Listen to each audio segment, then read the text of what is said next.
but I know what it takes. I'm motivated by a... hello friends, welcome to Sasi's kitchen. இன்றைக்கி வெள்ளைப்பூடு சட்னி எப்படி செய்கிறதுன்னு பார்க்க போகிறோம்.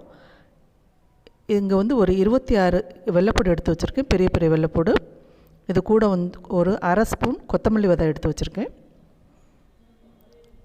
கருவேப்பிலை ஒரு 20-25 இலை கருவேப்பிலை இலை எடுத்து வச்சுக்கோங்க. கொஞ்சமாக புளி, இந்த அளவு போதும் புளி. அப்புறம் மிளகாய் வத்தல் ஒரு 13 எடுத்து வச்சுருக்கேன். அதாவது 13 மிளகாய் வத்தலுக்கு டபுளாக வெள்ளைப்பூடு போட்டுக்குங்க, அப்போ தான் கரெக்டாக இருக்கும். சின்ன சின்ன டிப்ஸ் எல்லாம் நீங்கள் ஃபாலோ பண்ணி செஞ்சிங்கன்னா ரொம்ப கரெக்டாக இருக்கும்.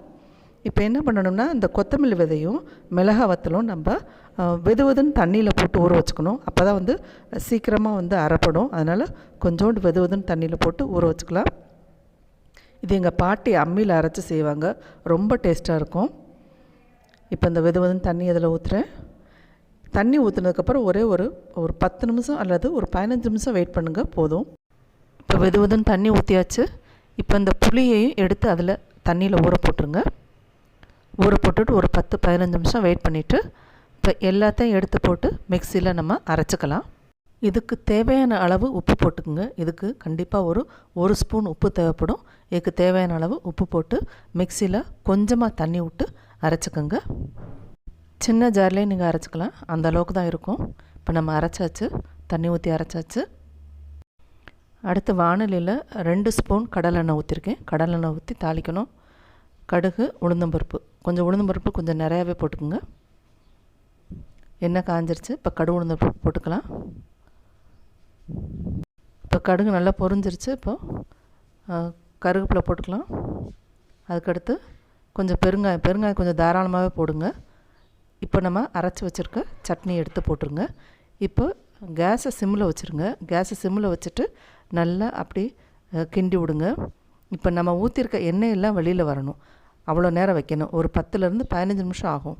தண்ணி கம்மியாக இருக்க மாதிரி தோணுது, அதனால் கொஞ்சம் ஒரு அரை டம்ளர் தண்ணி ஊற்றிக்கலாம். தண்ணி ஊற்றிட்டு அந்த பச்சை வாடையெல்லாம் போகணும், அந்த அளவுக்கு நம்ம வதக்கணும். பக்கத்துலேயே இருந்து வதக்கணும்னு அவசியம் இல்லை. கேஸை சிம்மில் வச்சுட்டிங்கன்னா அது பாட்டுக்கு அதுவாகவே ஆகிட்டு இருக்கும். சட்னி ஒரு வாரம் நீங்கள் வெளியிலே வச்சா கூட கெட்டு போகாது, ஃப்ரிட்ஜில் வைக்கணுங்கிற அவசியம் இல்லை. இந்த இவ்வளோ சட்னி ஒரு 5 அல்லது 6 பேர் சாப்பிடலாம், அந்த அளவுக்கு எல்லாத்துக்கும் நிறந்து வரும். இப்போ நம்ம ஊற்றுற எண்ணெயெல்லாம் வெளியில் வர ஆரம்பிச்சிருச்சு. இருந்தாலும் எண்ணெய் கொஞ்சம் கம்மியாக இருக்க மாதிரி தோணுது. நான் 1 ஸ்பூன் எண்ணெய் மறுபடியும் ஊற்றுறேன். மறுபடியும் கொஞ்சம் நேரம் சட்டியில் வச்சு வதக்கி விட்றேன். இப்போது ஊற்றின எண்ணெயெல்லாம் வெளியில் வர ஆரம்பிச்சிருச்சு. இந்த ஸ்டேஜில் நம்ம அதை இறக்கிக்கலாம். சேனலுக்கு புதுசாக இருந்தால் மறக்காமல் சப்ஸ்கிரைப் பண்ணி பக்கத்தில் இருக்க பெல் ஐக்கானை ப்ரெஸ் பண்ணுங்கள். அப்போ தான் நாங்கள் போடுற வீடியோஸ் உடனுக்குடனே உங்களை வந்து சேரும். வீட்டில் செஞ்சு பாருங்கள், செஞ்சு பார்த்து உங்கள் கமெண்ட்ஸை எனக்கு மறக்காமல் அனுப்புங்க. இப்போ கலர் பார்த்திங்கன்னா சூப்பராக இருக்குது. அழகான ஒரு சூப்பரான சட்னி நம்மளுக்கு ரெடி ஆகிடுச்சு.